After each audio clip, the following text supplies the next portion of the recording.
COVID-19 රෝගය සම්බන්ධයෙන් මේ වෙනකොට මතුවලා තියෙන තත්ත්වය සම්බන්ධයෙන් රජයේ වෛද්‍ය නිලධාරීන්ගේ සංගමයේ විදිහට අපි පහුගිය කාලය තුල දිගටම අවධාරණය කරපු කාරණා ගණනාවක් තිබුණා. ඒ කාරණා අද සමාජයේ පිළිගැනීමට ලක් වෙමින් තියෙනවා. ඒ පිළිබඳව රජයේ වෛද්‍ය නිලධාරීන්ගේ සංගමයේ විදිහට අපි විශේෂයෙන්ම මේ මොහොතේදී තත්ත්වය කළමනාකරණය කරගන්න අපිට දෙන්න පුළුවන් වෙච්ච දායකත්වය සම්බන්ධයෙන් අප සතුටටපත් වෙනවා. ලෝකයේ විදිහට ගත්තත් රටක් විදිහට ගත්තත් මේ ගෝලීය වසංගත තත්ත්වය කළමනාකරණය කිරීමේදී පවතින තත්ත්වය අධ්‍යයනය කිරීම තොරව අපිට ඉස්සරහට යන්න බෑ.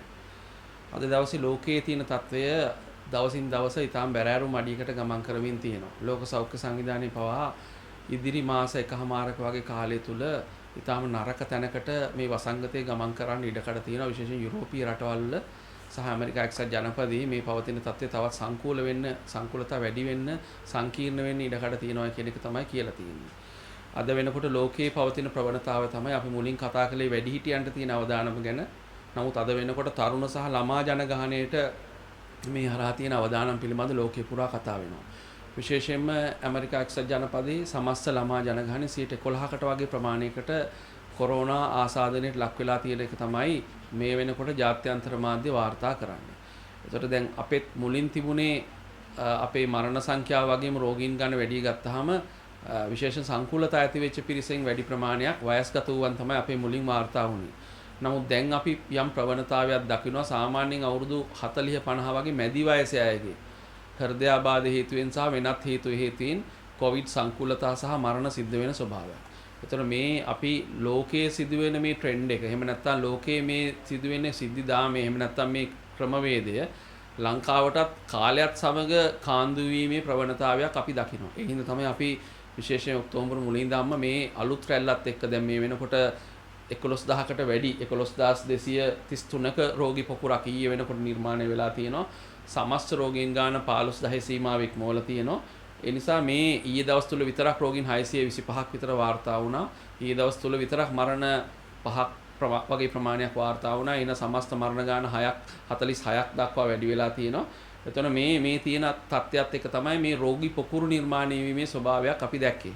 ඒ නිසා තමයි අපි විශේෂයෙන්ම කිව්වේ මේ අලුතෙන් නිර්මාණය වෙන්නේ ඉඩකඩ තියෙන රෝගී පොකුරු කල්තිය හඳුනා ගැනීම ඉතා වැදගත් වෙනවා සමස්තයක් විදිහට මේ රෝග තත්ත්වය රට තුළ පාලනය කරන්න. එතෙන්දී අපි විශේෂයෙන්ම සෞඛ්‍ය අංශ වලට දිගින් දිගටම කිව්වා මේ හොට් ස්පොට්ස් ටික එහෙම නැත්නම් මේ අවදානම් ස්ථාන ටික නිවැරදිව හඳුනා ගන්න කියන එක වැදගත් කාරණයක් කියලා. ඒතර ඒ සඳහා ජාතික මාර්ගෝපදේශයක් සකස් කරන්න කොයි වගේ ස්ථානද මාර්ගෝපදේශය තුල සඳහන් කරන්නේ කොහොමද මේ හොට් ස්පොට් එකක් අඳුනගන්නේ සහ ඒ සම්බන්ධයෙන් මාර්ගෝපදේශයක් සමස්ත රටටම ගැලපෙන පරිදි සකස් කරන්න. ඒ හරහා අවදාන ස්ථාන කලින් හඳුනගෙන ඒ තැන් වලින් රෝගීන් මතුවෙන එක වැළැක්වීම සඳහා අවශ්‍ය කරන ක්‍රියාමාර්ග සෞඛ්‍ය අංශ වලට ගන්න පුළුවන්කම ලැබෙනවා.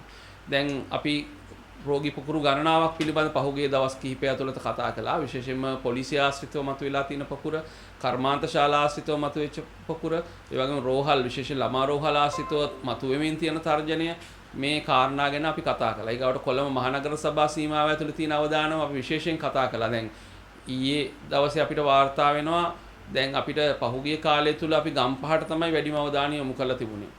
නමුත් දැන් මේ ස්වභාවය ටික ටික වෙනස් වෙමින් ඊයේ දවස් තුල වාර්තා වෙච්ච රෝගීන්ගෙන් එහෙම නැත්නම් ඊයේ දවසේ දත්ත විශ්ලේෂණය කරපු පෙරේදා වාර්තා වෙච්ච රෝගීන්ගෙන් 18ක් වගේ ප්‍රමාණයක් තමයි ගම්පහින් වාර්තා වුණේ.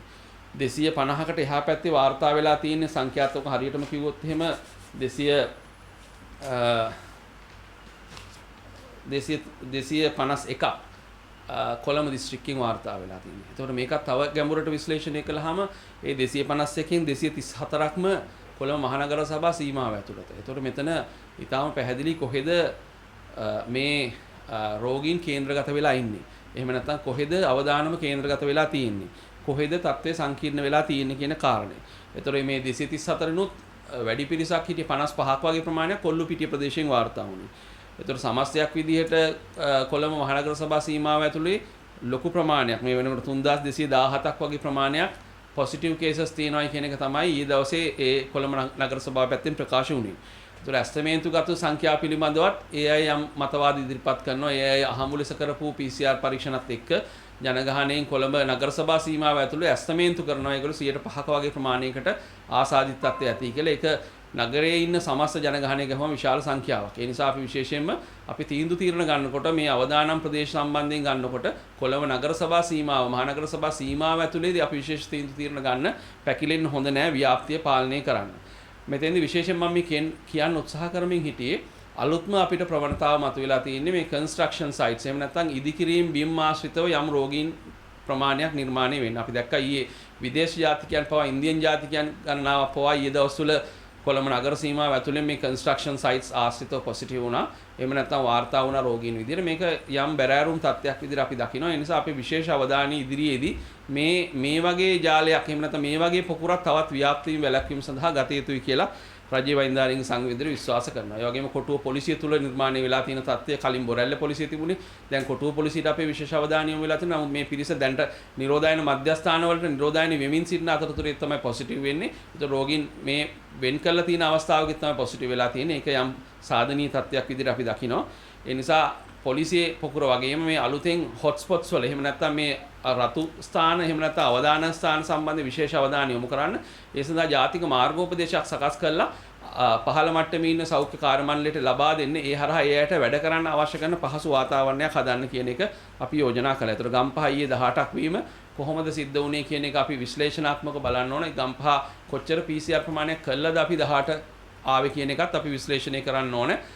PCR ප්‍රමාණය දැන් වැඩිපුර කොළඹ රෝගීන් වාර්තා වෙනකොට ස්වභාවිකවම වෙන දේ තමයි වැඩි ප්‍රමාණයක් PCR උත් කොළඹට shift වෙනවා. කොළඹට යනවා. ඒතර ගම්පහ කරන PCR ප්‍රමාණයේ යම් සාපේක්ෂ අඩුවීමක් වෙනවද? ඒ හරහාද මේ අඩු ගාන ආවේ. මේවා සේරම හරි වැදගත් වෙනවා මේ දත්ත කළමනාකරණය කරනකොට අපි ඉස්සරහට යන්න. ඒ වගේම බන්ධනාගාර තුල නිර්මාණය වෙලා තියෙන පොකුර මම හිතන සමස්තයක් විදිහට ඊයේ වාර්තා වුණා 153ක් වගේ සංඛ්‍යාවක් කියලා. ඒගාවට ඇඟලුම් කම්හල් කිහිපයක් ආශ්‍රිතව යම් මට්ටමක පොකුරු නිර්මාණය වෙලා තියෙනවා. ඒ නිසා අපි හැමෝටම වගකීමක් තියෙනවා. සියලු පාර්ශ්ව රජය මේ වෙනකොට තීරණ ගණනාවක් ප්‍රකාශයටපත් කළා තියෙන වාතාවරණයේ මැද්දේ සෞඛ්‍ය ආරක්ෂක අංශ වලට එන වගකීම වගේ ජනතාවට මේ දීලා තියෙන මාර්ගෝපදේශات එක්ක අනුගත වෙලා හැසිරෙන එක ලොකු වගකීමක් වෙනවා. ඒ වගේම අපි දැක්කා සහ පැමිණිලි කිහිපයක් ලැබිලා තියෙනවා. මේ ආයතන ප්‍රධානීන් මේ වෙලාවේ සමහර කෙනෙක් හැමෝම නෙමේ ගොඩක් දෙනෙක් වගකීම් සහගතව කටයුතු කරනවා. සමහර දෙනෙක් තමන්ගේ වගකීම් හරියට ඉෂ්ට කරනවාද කියන කාරණේ දැන් ඊයේ අර ත්‍රිකුණාමලේ මහරෝහල ආශ්‍රිතව වාර්තා වෙච්ච සිද්ධිය ඒ සිද්ධිය ඇත්තනම් ඒක තරමක් අපේ විමසිට ලක් විය යුතු දෙයක්. නිරෝධායනය වෙමින් හිටපු ඒ සුළු සේවක මහත්මයාව තමයි බලහත්කාරයෙන් කැඳවලා තියෙන්නේ. මේ සිද්ධිය ඇත්තනම් ජනමාධ්‍යයේ වාර්තා කරපු විදිහට. ඒ නිසා ඒක පිළිබඳ විශේෂ බැලීමක් කරන්න. ඇත්තටම මේ වෙනකොට ජනාධිපති ලේකම් කාර්යාලය ඊළඟට අපේ සෞඛ්‍ය අමාත්‍යාංශයේ මාර්ගෝපදේශ හදලා නිකුත් කරලා තියෙනවා. ගෙදර ඉඳන් වැඩ කරන්න අවශ්‍ය වාතාවරණය හදන්න. ඒ වගේම කාර්ය මණ්ඩලයේ සීමා සහිත අත්‍යවශ්‍ය පිරිස විතරක් ගෙන්න ගන්න. ගර්භණී අය ඊගාවට කිරි දෙන මව්වරු ඉන්න අය ඒ ෆ්‍රන්ට් ලයින් එකට යොදවන්නේ නැතුව ඒ අයව සේවය යොදවන්නේ. ඒකට දීලා තියෙන ඉඩකඩ ඒ දීලා තියෙන සමස්ත රට ගැනම හිතලා. ඒ නිසා අර අත්නෝමතික විදිහට කටයුතු කිරීම හරහා අර තමන්ගේ ආයතනය තුළට කොරෝනා කැඳගෙන යෑම තමයි මේ සමහර ආයතන ප්‍රධානීන් විසින් සිදු කරන්නේ. හැමෝම නෙමේ. නමුත් අපි විශ්වාස කරනවා මේ සම්බන්ධයෙන් විශේෂයෙන්ම රාජ්‍ය පරිපාලන යාන්ත්‍රණය සහ වෛද්‍ය පරිපාලනයේ අයගේ අවධානය යොමු වෙලා මේ තත්ත්වය යම් තැන්වල ඇති වෙලා තියෙනවා නම් ඒ වගකීම් සහගතව ආයතන ප්‍රධානීන්ට කටයුතු කරන්න අවශ්‍ය උපදෙස් ඒ අය නිකුත් කරයි කියන කාරණය. ඒ වගේම තමයි අපි හොඳ වෙච්ච සංඛ්‍යාවත් දවසින් දවස අපි වැඩි වෙමින් තියෙනවා. ඒ සුබවාදී පැත්ත ගැන අපේ වැඩිපුර අවධානය යොමු වෙලා තියෙනවා අඩුයි කියලා අපි හිතන්නේ. අපි ගත්තාම සමස්තයක් විදිහට රටේ මේ වෙනකොට රෝගීන් 15000ක් වාර්තා වෙනකොට 10000කට වැඩි ප්‍රමාණයක් හොඳ වෙලා ගෙදර ගිහිල්ලා.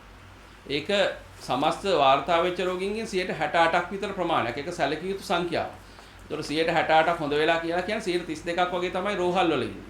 ඒක ඊටාම හොඳ තත්ත්වයක්. ඉදිරියේදී මේ 68 කියන එක 70ට එහා පැත්තට ගෙනියන්න අපිට පුළුවන් වෙනවා. අපි මේ අලුතෙන් හඳුන්වලා තියෙන මාර්ගෝපදේශات එක්ක ඒ අනුව මේ රෝහල් පද්ධතියේ මේ හරහා එන බර ඒ පීඩනේ ධාරිතාව රැකගෙන ඉස්සරහට යන්න අවශ්‍ය කරන වාතාවරණය මේ විදිහට සකස් වෙමින් තියෙනවා. ඒ නිසා මේ ලෝකේ පවතින ප්‍රවණතා සැලකිලිට ගත්තත් 68ක් හොඳ වෙලා මේ වෙනකොට නිවෙස් වලට ගිහිල්ලා තියෙන එකෙන්ම අපි අපේ පද්ධතියේ තියෙන ශක්තිමත් බව පැහැදිලිව පෙන්වන්න කරලා තියෙනවා. ඒ නිසා විශේෂයෙන්ම මෙන්න මේ තියෙන තත්ත්වයන් කළමනාකරණය කර ගැනීම වැදගත් වෙනවා. ඒකදී ජනතාවගේ තියෙන වගකීම වැදගත් වෙනවා. දැන් පුවත්පත් වාර්තා කරන විදිහට මේ 15 බස්ලාහිරින් පිටවීම තහනම්. දැන් මේ වගේ ඒතකොට තහනම් සහ මේ නිරෝධායන නීති මේ විදිහට නිශ්චිතව පනවන්න සිද්ධ වෙන්නේ ජනතාව හැමෝම වගකීම් සහගතව හැසිරෙනවා නම් මේ වගේ නීති පනවන්න අවශ්‍ය වෙන්නේ නැහැනේ. ජනතාව හැමෝම දීලා තියෙන මාර්ගෝපදේශ පිළිපදිනවා. ජනතාවගෙන් අති බහුතරය හැමෝම මූලික සෞඛ්‍ය පුරුදු අනුව හැසිරෙනවා නම් මේ විදිහට රජයකට මේ නීති පනවන්න සිද්ධ වෙන්නේ නැහැ නේද? මේ පුවත්පත් වාර්තා කරනවා 15 තෙක් බස්නාහිරින් පිටවීම තහනවා. ඒතකොට අපිට තියෙන ප්‍රශ්නේ තමයි දැන් මේ ජනතාවගේ වගකීම කොටසක් විසින් ඉෂ්ට නොකිරීම නිසා තමයි නීති පනවන්න සිද්ධ වෙන්නේ. මේවා සේරම නීති වලින් කරනවට වඩා අවබෝධයෙන් කිරීමෙන් තමයි මම හිතන රටක් විදිහට අපිට හොඳ තැනකට එන්න පුළුවන් වෙන්නේ. ඒ නිසා විශේෂයෙන් රජයේ වෛද්‍යාරික සංඝ විදිහට විශ්වාස කරනවා අපි දිගටම පහුගිය දවස්වල කියපු දෙයක් තමයි මේ එළබෙන උත්සව සමයේද මොකද ඉන්දියාව වගේ රටක ලොකු හින්දු ආගම අදහන ලොකු ජනගහනයකින් රටක් ඉන්දියාව කියන්නේ. ඒතර ඒ රට තුල මේ වෙනකොට අනාවැකි පළවෙනින් තියෙනවා එළබෙන සතියන්තයේ දෙන උත්සව සමයත් එක්ක. විශේෂයෙන් දීපවාලි උත්සවය කියන්නේ හින්දු ආගමේ තියෙන ප්‍රධාන උත්සවයක්. ඒ ඇයිට ඉතාම වැදගත් වෙන උත්සවයක්. මේකට ආගම් ભેදයක්, ಜಾති ભેදයක් නැහැ කොරෝනා වලට. අපි දන්නවා අපිට බෞද්ධයන් වුණා අපිට උත්සව ගණනාවක් අපිට අහිමි වුණා. ඊගාට සිංහල හින්දු දෙගොල්ලන්ටම අලුත් අවුරුද්ද අහිමි වුණා. අපි සමරපු විදියට සමරන්න බැරි වුණා. ඒ නිසා ඉදිරියේදී ක්‍රිස්තියානි ආගමට අදාළ වෙන නත්තල් උත්සව වෙනවා. ඒතකොට අපි මේ වෙනකොට සිද්ධ වෙන දේවල් වල ඒකත් අපිට සීමා සහිතව තමයි සමරන්න සිද්ධ වෙන්නේ. ඒ නිසා ආගම් ભેදයකින් තොරව අපිට මේ උත්සව සම්බන්ධයෙන් අපිට මේ වෙනකොට මාර්ගෝපදේශ නිකුත් කරලා තියෙනවා. මේ මාර්ගෝපදේශ වලට අනුව හැසිරෙන්න පන්සල්, පල්ලි, කෝවිල් මේ ඕනම තැනකට මේ අපි නිකුත් කරලා තියෙන මාර්ගෝපදේශය අනුව උපරිම රැස් කළ හැකි 25ක විතර ප්‍රමාණයක් ඒ වගේ උත්සව විදිහට ජනතාව සංවිධානාත්මක විදිහට එකතු කරලා කරන මේ ආගමික වැඩසටහන් කරන එක සම්පූර්ණයෙන් මේ අවදානම් මට්ටම් 3ට අනුව තහනම් කරලා තියෙනවා. ඒ වගේම නිවාස ආශ්‍රිතව සාද පැවැත්වීම, එලිමහනේ සාද පැවැත්වීම මේ සියල්ල මේ වෙනකොට තහනම් කරලා තියෙනවා නිරෝධායන නීතිය අනුව. මේ දීලා තියෙන මාර්ගෝපදේශ අනුව ජනතාව වගකීම් සහගතව හැසිරෙනවා නම් සංචරණ සීමාව තමන් සොයන් විනයක් ඇතුව පනවගෙන තියෙනවා නම් මේ වගේ නීති දාන්න ඕන වෙන්නේ නැහැ. නමුත් අපි විශේෂයෙන්ම ජනාධිපතිතුමාට ස්තුතිවන්ත වෙනවා. අපි මේ කාරණේ මතු කළ විගසම ඒක ඊටාම් මේ සෞඛ්‍යයේ මේ බරපතල තත්ත්වයේ ඊටාම් හොඳින් තේරුම් අරගෙන ජනාධිපතිතුමා ශනිකව මේ ගත තීරණය එතෙන්දී විශේෂයෙන් බස්නාහිර පළාත තුලින් මේ රෝග තත්ත්වය විශේෂයෙන් කඳුකර ප්‍රදේශයේ ව්‍යාප්ති වීමේ අවදානම පිළිබඳ අපි දැක්කා. ඒ හින්දා තමයි මම හිතන්නේ මේ නුවරඑළියේ දිසාපතිතුමා දිස්ත්‍රික් ලේකම්තුමා පැහැදිලිවම කියලා තියෙනවා නුවරඑළියේ කොවිඩ් රෝගීන් වැඩිම පිරිස වතු කරේ. දීපවාලියට සැනකෙළි එපා. සංචරණ සීමා කර නිවසේදීම සමරන්න. ඒ කියන්නේ මේ අපි සිංහල අලුත් අවුරුදු සැමරුවේ ඒ විදිහටම තමයි. ඒ නිසා අපි විශේෂයෙන් මේ දිස්ත්‍රික් ලේකම්තුමත් යෝජනා කරලා තියෙන පරිදි මොකද මේ බස්නාහිරේ ඉන්න සියලු දෙනා නුවරඑළියට, බදුල්ලට, මහනුවරට, රත්නපුරයට යන්න ගියා නම් එහෙම දීපවාලි උත්සවය සමරන්න ලොකු ඒ දිස්ත්‍රික්කවල ලොකු අවදානම් තත්ත්වයක් තමයි මතුවෙන්න තිබුණේ. නමුත් රජයේගත දූරදර්ශී තීන්දුවත් එක්ක ජනාධිපතිතුමාට විශේෂයෙන් ස්තුතිවන්ත වෙනවා.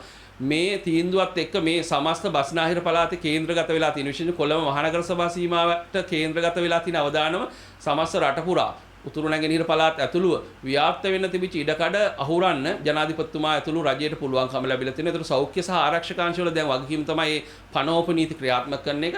ඊටත් වඩා ජනතාවගේ වගකීම තමයි නීති තිබුණත් නැතත් හරි විදියට හැසිරෙන එක. එහෙම නැත්නම් මේ මාර්ගෝපදේශ වලට අනුව සහ මූලික සෞඛ්‍ය පුරුදු වලට අනුව හැසිරෙන එක ජනතාවගේ ප්‍රධාන වගකීමක් වෙලා තියෙනවා. අපි බලාපොරොත්තු වෙනවා ජනතාව මේ මොහොතේදී රජයේ කවුරු වුණත් ජනාධිපතිවරයා කවුරු වුණත් මේ මොහොතේදී රට කරවන ඇත්තන්ට තමන්ගේ උපරිම සහයෝගය ලබා දිය යුතුයි. එහෙම නැති වුණොත් අවසානයේදී විනාශ වෙන්නේ සමස්ත රටම. ඒ නිසා මොන දේශපාලන ભેද තිබුණත් මේ මොහොතේදී අපේ ප්‍රධාන අවධානය යොමු වෙන්න ඕනේ මේ බලධාරීන්ට තමන්ගේ සහයෝගය ලබා දෙන්න. විවේචන මැද්දේ වුණත් ඒ සහයෝගය අනිවාර්යෙන් ලැබිය යුතුයි කියලා අපි විශ්වාස කරනවා. ඒ වගේම ඊයේ ජනාධිපතිතුමා කියපු තවත් කාරණයක් ඉතාම වැදගත් වෙනවා. අපි මීට කලින් පැහැදිලිව ප්‍රකාශ කරපු ප්‍රකාශය තමයි අපිට මේ මොහොතේ පෙනෙන සතුර තමයි කොවිඩ්. නමුත් අපිට නොපෙනෙන සතුර තමයි බෝ නොවන රෝග. අපි ඉතාම පැහැදිලිව කිව්වා පහුගිය කාලය තුලම පෙනෙන සතුර කොවිඩ්, නොපෙනෙන සතුර බෝ නොවන රෝග. දැන් ජනාධිපතිතුමා ඉතාම නිවැරදිව ඊයේ දවස් තුල ඒක ප්‍රකාශයටපත් කළා. මේ බෝ නොවන රෝග තියෙන කණ්ඩායම් වලට මේකේ තියෙන අවදානම පැහැදිලි කිරීම මේ මොහොතේ ජාතික වගකීමක් කියන එක එතුමා කිව්වා. ඒ වගේම බෝ නොවන රෝග වැළැක්වීම සඳහා ප්‍රාථමික සෞඛ්‍ය සංරක්ෂණය ශක්තිමත් කිරීම සඳහා අවශ්‍ය ක්‍රියාමාර්ග ගන්න කියන එක සෞඛ්‍ය බලධාරීන්ට ඊයේ ජනාධිපතිතුමා උපදෙස් දුන්නා. ඒ හින්දා මේ මොහොතේදී සෞඛ්‍ය බලධාරීන්ගේ වගකීම තමයි ජනාධිපතිතුමා නිශ්චිතව දුන්න උපදෙස් ප්‍රායෝගික යථාර්ථයක් බවට පත් කරන්න. ඒතර ඒ පිරිස රැක ගන්න මේ බෝ නොවන රෝග තියෙන කණ්ඩායම විශේෂ අවදානම් කණ්ඩායමක්. ඊට අමතරව වැඩිහිටියන් සහ ගර්භණී අම්මලා ඒ පිරිස රැක ගන්න විශේෂ වැඩපිළිවෙලක් අපි සෞඛ්‍ය අමාත්‍යාංශය සතුව තියෙන්න ඕනේ. ඒ වගේ ජනතාව සතුව ඒ පිරිස ආරක්ෂා කරන තමන්ගේ ගෙදර ඒ වගේ අය ඉන්නවනම් ඒ අයට රෝගේ බෙදන්නේ නැතුව ඒ අයට රෝගයට ගොදුරු කරන්නේ නැතුව මොකද මේ මරණ අපි සේරම විශ්ලේෂණය කරලා බැලුවාම මේ මරණ සමාලෝචනයකුත් දැන් සිද්ධ වෙමින් තියෙනවා අපේ ඉල්ලීමට අනුව මේ මරණ සමාලෝචන වාර්තාවේ ලැබෙන සතිය වෙනකොට පහුගිය මරණ සම්බන්ධයෙන් නිකුත් වෙයි. ඊළඟට සිද්ධ වෙන හැම මරණයක් ගැනම පැය 48ක් ඇතුළත වාර්තාවක් එළි දැක්වෙන්න නියමිතයි. ඒ නිසා අපි ඒකත් ස්තුතිවන්ත වෙනවා සෞඛ්‍ය අමාත්‍යාංශයට අපි යෝජනා කර පරිදි මරණ සමාලෝචනයක් ක්‍රියාත්මක කරන එක සම්බන්ධයෙන්. නමුත් මරණ විශ්ලේෂණය කළාම අපිට බැලුමට පේන්න තියෙන දේ තමයි මේ gedara වෙච්ච මරණ වලින් සහ අනිත් සමස්ත මරණ වලින් සැලකිය යුතු පිරිස මේ බෝ නොවන රෝග වලින් පෙළෙන අය තමයි මැරලා තියෙන්නේ. ඒ නිසා ඒ පිරිස රැක ගන්න විශේෂයෙන්ම ඒ පිරිසගේ මේ බෝ නොවන රෝග වැළක්වන්න අර නොපෙනෙන සතුරාව අපිට පේන්නේ නැතුව සිටීම තමයි භයානක. කොවිඩ් අපිට පේනවා. නමුත් අර මැරෙන අය ටික සංකූලතාවයන අය අපිට ඒකේ එලිපිටම එහෙම නැත්නම් ඍජු ලෙසම ඩිරෙක්ට්ලි පේන්නේ නැහැ. ඒතකොට මේ නොපෙනෙන සතුර කළමනාකරණය කරගන්නේ කොහොමද කියන එක තමයි ජනාධිපතිතුමා ඊයේ කිව්වේ. ඒක ඊටාම නිවැරදි දැක්මක් නිවැරදි විග්‍රහයක් විදිහට අපි දකිනවා. ඒ නිසා රජ්‍ය වෛද්‍යාරික සංඝ විදිහට එතෙන්ට දෙන්න පුළුවන් උපරිම සහයෝගය දෙනවා. ඒ හින්දා තමයි පහුගිය කාලය තුල විවිධ සටන් පෙරමුණු අපි නිර්මාණය කළේ. තමුන්නාසලට මතක ඇති අපි කිරිපිටි වලට විරුද්ධව සටනක් ගෙනිච්චේ මෙන්න මේ හේතුව අපි අවබෝධ කරගෙන හින්දා. මිනිසුන්ගේ ප්‍රතිශක්තියට මේක බලපාන හින්දා. ඊගාවට අපි පැහැදිලිවම කෘෂි රසායන වලට විරුද්ධව සටනක් ගෙනිච්ච පහුගිය කාලය තුල මේ හේතුව හින්දා. ඊළඟට අපි විශේෂයෙන් වසවිස වලින් තොර වගාවක් ගැන අපි මතවාදයක් ඉදිරිපත් කළේ මෙන්න මේ කියන කාරණයක් එක්ක. ග්ලයිෆොසේට් වලට විරුද්ධව අපි සටනක් ගෙන ගියේ මෙන්න මේ කියන කාරණයක් එක්ක. අරක්කු වලට තැබෑරුම් වලට විරුද්ධව අපි සටනක් ගෙන ගියේ මේ ජනාධිපතිතුමා ඊයේ කියපු මේ කාරණයක් එක්ක. ඊගාවට සිගරට් වලට විරුද්ධව තනි සිගරට් විකුණන්න එපා. සිගරට් අලවිය සම්බන්ධයෙන් සීමා පනවන්න, ලයිසන් ක්‍රමයක් සිගරට් අලවි කරන තැන් වලට දෙන්න, මේ බදු ඉහළ නම් වල සිගරට් මිනිසුන්ට දරා ගන්න බැරි මිලක් දක්වා ඔසවන්න. මේ සේරම අපි කිව්වේ මේ කාරණේ තේරුම් ගන්න තිබිච්ච හින්දා. ඒ නිසා අපි විශේෂයෙන්ම රජ්‍ය වෛද්‍යාරික සංඝ විදියට නැවතවරක් ජනාධිපතිතුමාට ස්තුතිවන්ත වෙනවා. ඊයේ දවස් තුල නිවැරදි කරපු විග්‍රහයක ජාතියටම දුන්න පණිවිඩයක්.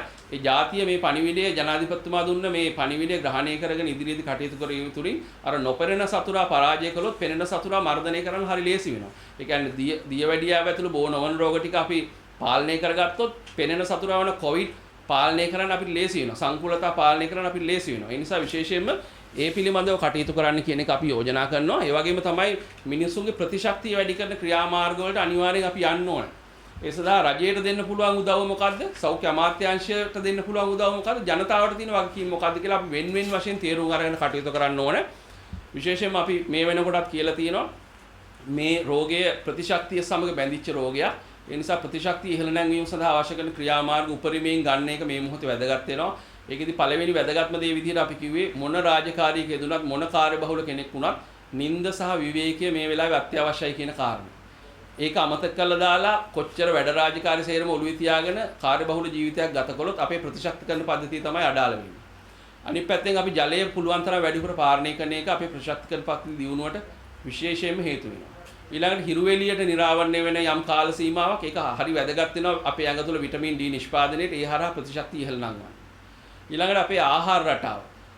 ස්වභාවික ආහාර වලට එහෙම නැත්නම් දේශීය පාරම්පරික ආහාර රටාවකට මේවා වියදම් යන වැඩ නෙමෙයි. අපේ ගෙදර තියෙන කොස්, දෙල්, පොලොස්, බතල මේ අල වර්ග, ධාන්‍ය වර්ග මේ තියෙන ඒවා. ඊකට පලා වර්ග මේවා වියදම් යන වැඩ නෙමෙයි. අපේ අවට පරිසරයෙන් හොයාගන්න පුළුවන් දේවල්. දැන් කොහොමද ගෙවල් ඇතුලේ තමයි වැඩි පිරිසක් ඉන්නේ කියන පදනමින් ගත්තාම මේවා හොයාගන්න. හරි ලේසි. අපිට අවට පරිසරෙන් දැන් කොළඹ වගේ නාගරික ප්‍රදේශවල අමාරු වුණාට ගම්බද වැඩි ජනගහනයක් ඉන්න තැන්වල මේක තියෙනවා. ඒ නිසා විශේෂයෙන්ම ඒවා විශේෂයෙන් මේ අපි දැන් අලවි ජාලයන් තියෙනවා, සුපර් මාකට් තියෙනවා. ඒවලදී පවා අපි විශේෂ ඉල්ලීමක් කරනවා මේ සුපර් මාකට් ජාලවලට තියෙන වැඩි ඉඩකඩක් ඔබගේ වෙන් කරන්න මේ දේශීය ආහාර ප්‍රවාදනය කරන්න.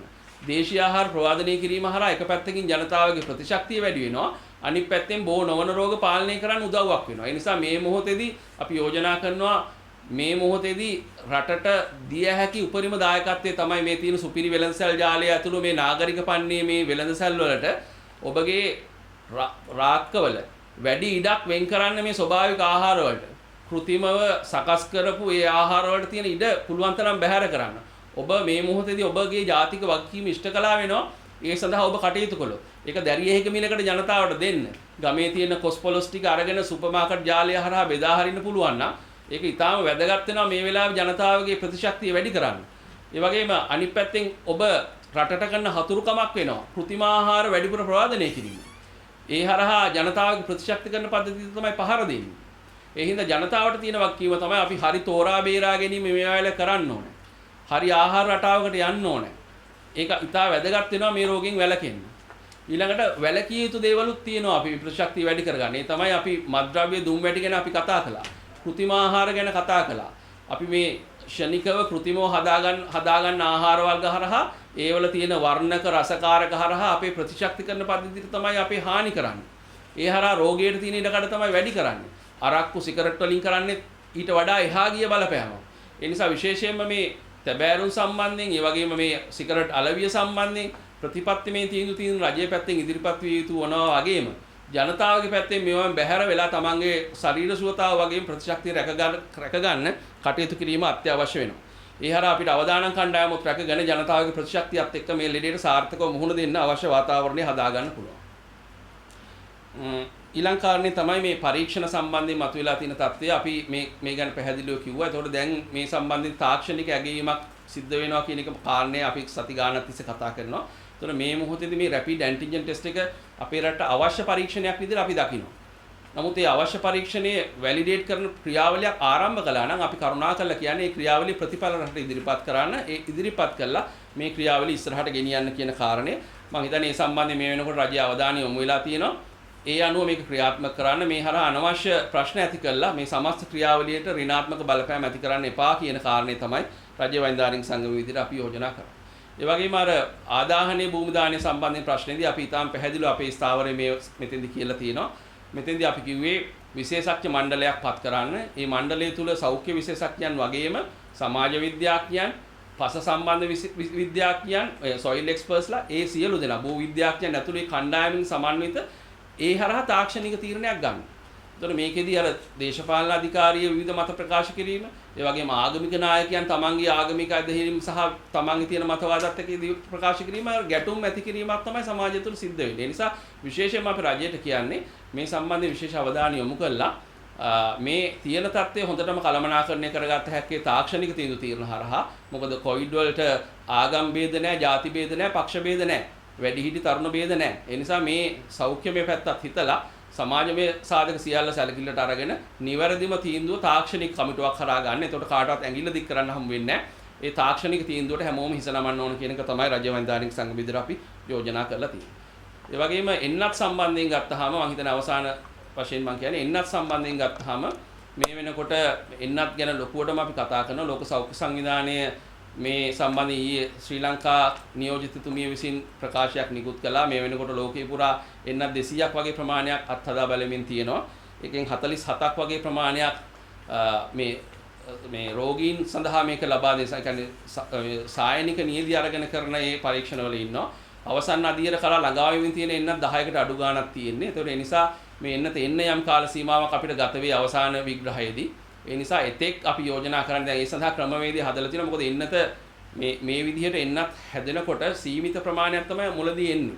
ඒ නිසා ලොකු තරංගයක් ඇති වෙන්න පුළුවන්. අනවශ්‍ය තරංගයක් ඇති වුණොත් එහෙම අපේ වගේ රටවල් වලට මේකේ ලොකු අවාසියක් වෙන්න පුළුවන්. විශේෂයෙන්ම අපිටත් වඩා දුප්පත් රටවල් වලට මේ මිලදී ගැනීම අඩු රටවල් වලට අඩු ආදායම් රටවල් ලොකු තරංගයක් ඇති වුණොත් එහෙම ඒ රටවල් වලට එන්නත නොලැබීම යන්න පුළුවන්. ඒ නිසා තමයි මේ සමාජ සාධාරණත්වයේ ලෝකේ පුරා ඇති කරන්න ලෝක සෞඛ්‍ය සංවිධානයට මේ මොහොතේ ලොකු කාර්යභාරයක් තියෙනවා. ඒ වගේ මේ රජයන් වලට ලොකු කාර්යභාරයක් තියෙනවා ලෝක සෞඛ්‍ය සංවිධානයේ උදව් අරගෙන එන්නත රටට ගෙන්නන්න. මේ මොහොතේදී අපේ සෞඛ්‍ය අමාත්‍යාංශය සහ ඇමතිතුමිය ඒ සම්බන්ධයෙන් ඉතාම ප්‍රශස්ත විදිහට කටයුතු කරන බව තමයි අපිට පේන්න තියෙන්නේ. ලෝක සෞඛ්‍ය සංවිධානයත් සමග ඉතාම කිට්ටුවෙන් සාකච්ඡා කළා. ඒ අයගේ උදව් අරගෙන ඉදිරියේදී මේ එන්නත අපේ රටට හඳුන්වලා දෙන්න අනුමැතිය ලැබුණාට පස්සේ අවශ්‍ය කටයුතු මේ වෙනකොට ක්‍රියාත්මක වෙමින් තියෙනවා. ඒකෙදි ප්‍රමුඛතාව අපි හඳුනා ගන්න ඕන. අවදානම් කණ්ඩායම් වලට දෙන්නේ. එහෙමනම් කාටද මුලින්ම දෙන්නේ, ඊගාවට කාටද දෙන්නේ කියලා ඒ සියල්ල පාරදෘශ්‍යව සිදු වෙමින් තියෙනවා. ඒක ගැන අපි සතුටටපත් වෙනවා. ඉතින් විශේෂයෙන් මේ ක්‍රියාවලිය ඉස්සරහට ගෙනහිල්ලා එන්නතක් ගැන අපි බලාපොරොත්තු තියාගෙන හිටියට කමක් නැහැ. නමුත් ඒක අවසන් විසඳුම කියලා කිසිම වෙලාවක හිතන්න එපා. මොකද ඒක කවද එනවද කියලා අපිට සැලකිලිමත් වෙන්න වෙනවා ඉස්සරහට එන ප්‍රතිඵලත් එක්ක. ඒ වගේම ජනතාවට අපි කියන්නේ එන්නත සමහරට ලබන මාර්තුද අප්‍රේල් මැයිද කියලා අපි දන්නේ නැහැ. ඒ ආවත් එකේ ප්‍රතිශක්තිය කොච්චර කාලයක් ඇඟේ තියෙයිද කියලා අපි දන්නේ නැහැ.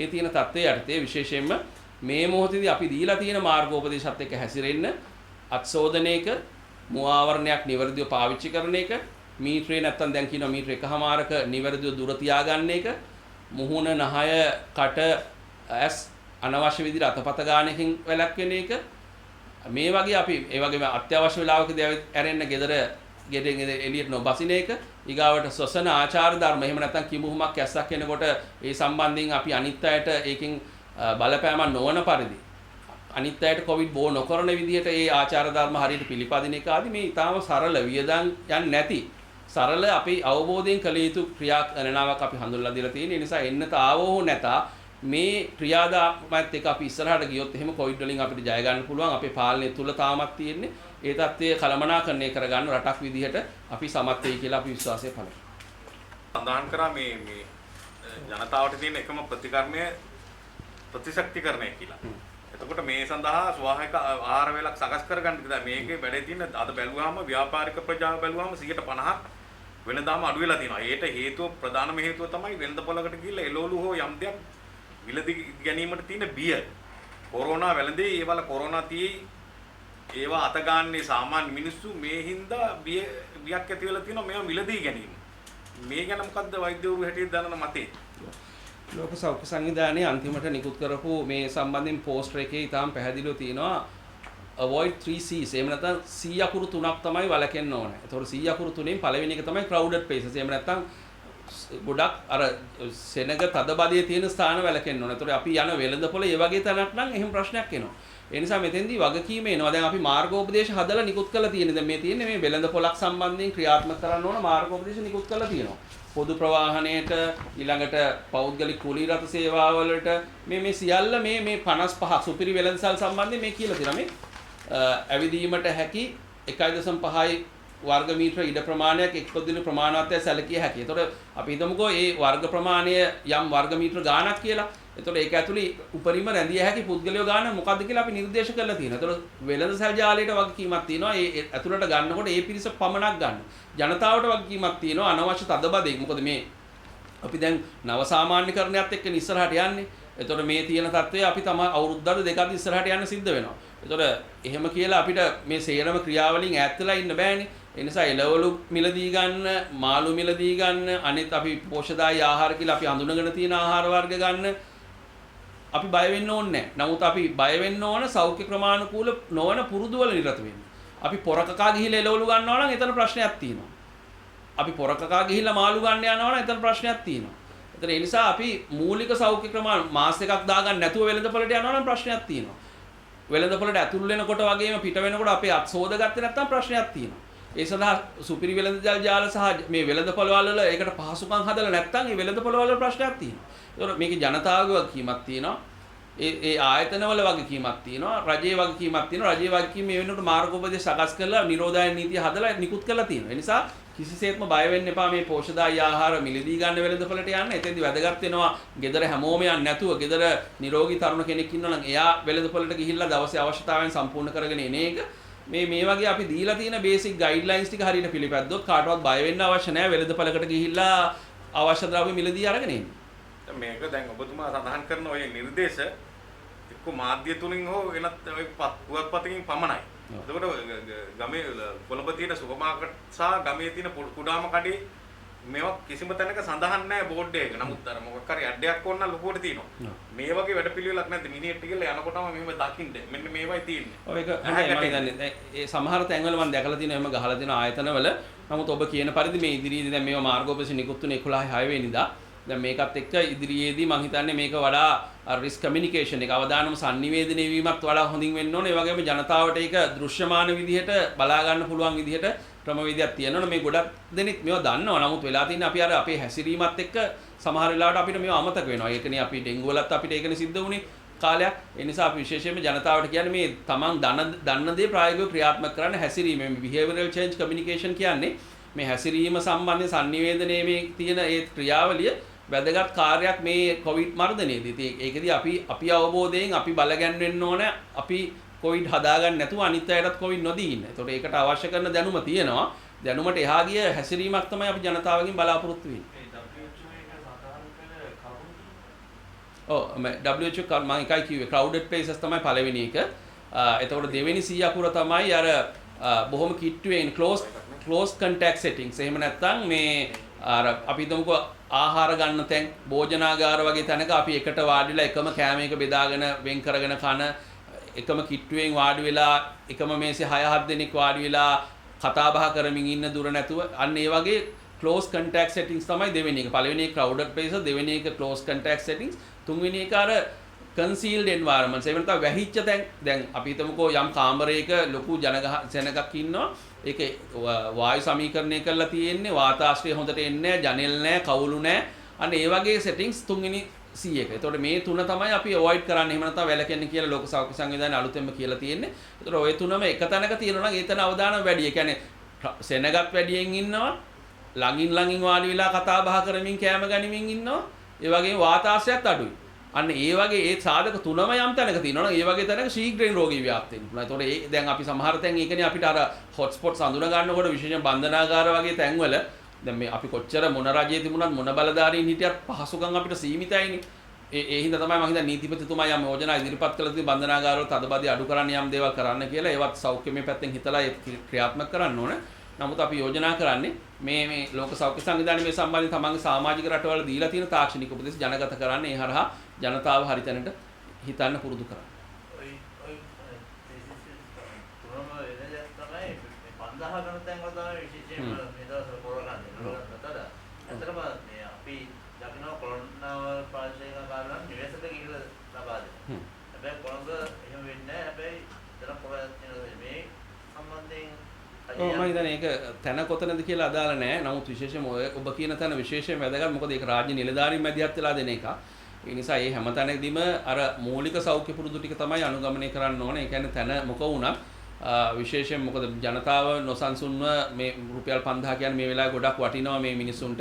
ඒ අමාරුවෙන් ජීවත් වෙන්නේ. අපි දැක්කා පහුගිය දවස්වල පුවත්පත් වාර්තා කළ තිබෙන සමහර ප්‍රවෘත්ති ඒවත් එක්ක විශේෂයෙන් මේ 5000 රජය විසින් ගත ඉතාම සාධනීය පියවරක්. මොකද ගිය පාර රැල්ල වෙලාවෙදිත් අපි රටක් විදියට මිනිසුන්ගේ ආර්ථිකය රඳාපවතින මාස දෙකක් නැත්නම් 3ක් රජයේ දීමනාව දුන්නා. ඒ හරහා මිනිසුන්ට ලොකු ආර්ථික ශක්තියක් ඇති වුණා මේ විශේෂයෙන් මේ අඩු ආදායම් මට්ටමේ ඉන්න අයට එදිනෙදා දෛනික ආදායම අහිමි වෙච්ච අයට. ඒ නිසා ඒක හොඳ දෙයක්. නමුත් ඒක දෙනකොට සෞඛ්‍ය ක්‍රමානුකූල පුරුදු රැකගෙන ඒක ක්‍රියාත්මක කරන එක නිලධාරීන්ගේ සහ බලධාරීන්ගේ වගකීම. අනික කාරණාව තමයි දැන් මේ PCR සහ රැපිඩ් ටෙස්ට් කියන දෙක තාමත් මේක මම හිතන රැපිඩ් කියන ටෙස්ට් එක දැන් ජනතාව බලන් ඉන්නවා කට අරගෙන මේ මොකද්ද මේ අලුත් ටෙස්ට් එක අවද්ද කෙරෙන්නේ කියලා. නමුත් රසායනාගාර විද්‍යාඥයින් කියනවා ඔවුන්ට තමයි කරන්න පුළුවන් වෙන කාටවත් බෑ 140ක් මේ ප්‍රතිඵල තියෙනවා කියනවා. වෛද්‍යවරු හැටියට විශේෂඥයෝ හැටියට මේක දැන් කාටද මේ බෝලි පාස් කරන්නේ මොකද ඉදිරියේදී වෙන්නේ තාමත් මේකට විසඳුමක් නැද්ද? ඔය ප්‍රශ්නය තර්කානුකූල ප්‍රශ්නයක් ඔබ මතු කළේ. නමුත් මෙතෙන්දී අපි දිගටම කියන්නේ මේකේ උත්තරේ තියෙන වසංගත රෝග විද්‍යාංශය සහ සෞඛ්‍ය අමාත්‍යාංශය සතුව සෞඛ්‍ය අමාත්‍යාංශය පැහැදිලිවම මේ ඇල්ගොරිතම් එක එහෙම නැත්නම් ටෙස්ටිං ඇල්ගොරිතම් එක එහෙම නැත්නම් මේ පරීක්ෂණ ක්‍රමවේදයේ යාවත් කාලීන කළ යුතුයි. දැන් ඇන්ටිජන් ටෙස්ට් එක කරන්න ඕන කියලා ඒක ගැන විවාදයක් නැහැ නේ. හැමෝම කියන්නේ මේකට විරුද්ධව කතා කරන්න එපා ඇන්ටිජන් ටෙස්ට් එක අවශ්‍යයි කියලා. ඒතර ඇන්ටිජන් ටෙස්ට් එක අවශ්‍ය නම් එතන කොහෙද ප්ලේස් කරන්නේ? කොච්චර ප්‍රමාණයක් අපිට අවශ්‍යද? ඒක කාටද කරන්නේ? කාටද අනිවාර්යෙන් PCR එකක් කරන්න ඕන ඇන්ටිජන් ටෙස්ට් එකකින්ට වඩා? එතන මේ සියල්ල වසංගත රෝග විද්‍යාංශය මේ වැලිඩේෂන් රිපෝට් උත් එක්ක වහාම රටට ප්‍රකාශයටපත් කරන්න ඕනේ. ඒන වාර්තාහරා තමයි මේ තියෙන සමාජය තුළ තියෙන සැකසංකා සහ මේ යම් ගැටලුකාරී තත්ත්වයන් निराකරණය කරන්න පුළුවන්. ඒ නිසා අපි මේව ප්‍රමාද කරන්නේ නැතුව වසංගත රෝග විද්‍යාංශය විසින් ඒක ඉදිරිපත් කළ යුතුයි කියලා අපිත් විශ්වාස කරනවා. මේ මුස්ලිම් ආගමික මේ සිරුරු උපදානය කරන එක ගැන බොහොම ලොකු කතිකාවතක් නිර්මාණය කරලා තියෙනවා. ඒකෝට අස්සිකිලි පාර්ශවයේ ආම්දුරුත් මේ ගැන ප්‍රකාශයක් කළා කියලා. ඔබ දැන් මේක නැවතත් ආවා මේ ප්‍රශ්න. ඔබ මේක ගැන මම කලිනුත් කිව්වා මේකෙදි අපි කියන්නේ තාක්ෂණික මතයට හිස නමන්න කියන එක. මේක ආගමික ප්‍රශ්නයක් තියෙනවා තමයි. නමුත් මේ වෙලාවේ අපිට කොවිඩ් ප්‍රශ්නකුත් තියෙනවා. ඒතර ආගමික ප්‍රශ්නකුත් තියෙනවා නම් මේ සියල්ල සමතුලිත වෙන්නේ. එහෙම නැත්නම් මේවල බැලන්ස් ඩිසිෂන් එකකට අපි යන්න ඕනේ. ඒ තීරණය එක එක පුද්ගලයෝ මතින් එක එක ආගමික නායකයෝ මතින් නෙමෙයි ඒක තීරණය වෙන්න ඕනේ. තාක්ෂණික කමිටුවක් කරා ඒ කමිටුව තුළ සංයුතිය පවා අපි යෝජනා කරලා තියෙනවා. වෛද්‍යමය අංශ නියෝජනය වෙන්න ඕන අනිවාර්යයෙන්ම. ඒ හරහා ශුද්ධ ජීව විද්‍යාඥයන්, ශුද්ධ ජීව විද්‍යාව පිළිබඳ විශේෂඥයන්, වෛරස වේදයේ පිළිබඳ විශේෂඥයන්, ඊගාවට ප්‍රජා සෞඛ්‍ය විශේෂඥයන්, අධිකරණ සෞඛ්‍ය ශාස්ත්‍රයට අදාළ අධිකරණ වෛද්‍ය විශේෂඥයන්, ඊගාවට ක්ලිනිෂියන්ස්ලා සායනික කටයුතු පිළිබඳ අධ්‍යක්ීම් තියෙන විශේෂඥයන් අනිවාර්යෙන් ඉන්න ඕන. ඊට අමතරව වෛද්‍යමය නොවන සමාජ විද්‍යාව පිළිබඳ විශ්ලේෂකයන් සහ විශේෂඥයන්, ඊගාවට භූමිය පිළිබඳ පස පිළිබඳ භූ විද්‍යාව පිළිබඳ විශේෂඥයන් මේ සියලු දෙනාගෙන් සමන්විත බොහොම අපක්ෂපාතී කමිටුවකින් මේ සමස්ත අධ්‍යයනයක් කෙටි කාලයක් තුල කළා ඒ අධ්‍යයන වාර්තාවෙන් නිර්දේශ අනුව තමයි අපි රටක් විදියට තීන්දුව ගත යුත්තේ. ඒ නිසා අපි මේ මොහොතේදී මේකදී කතා කරන්න පුළුවන් හොඳම දේ තමයි අර මේක ගැන දන්න නොදන්න හැමෝම මේක ගැන මතවාද ප්‍රකාශ කරනවට වඩා මේ කමිටුවපත් කරලා මේ කමිටුව තුලදී හරි තීරණය අරගන්න ඉඩ දීලා ඒක රටට ඉදිරිපත් කරන එක. ඒ නිසා පරස්පර ප්‍රකාශ නිකුත් වෙනවට වඩා රට තුල අර ભેදයක් ඇති කළ යුතු මොහොතක නෙමෙයි අපි ඉන්නේ හැමෝම එකවන්ව මේ කොවිඩ් පරදාන්න එකතු වෙන්න ඕන වෙලාවක්. ඒ නිසා අනවශ්‍ය ભેද ඇති කරන්නේ නැතුව මේ ප්‍රශ්නේ කළමනාකරණය කරන්න තාක්ෂණික උපදෙස් මත හරි තීන්දුව ගන්න කියන එක තමයි අපි යෝජනා කරන්නේ.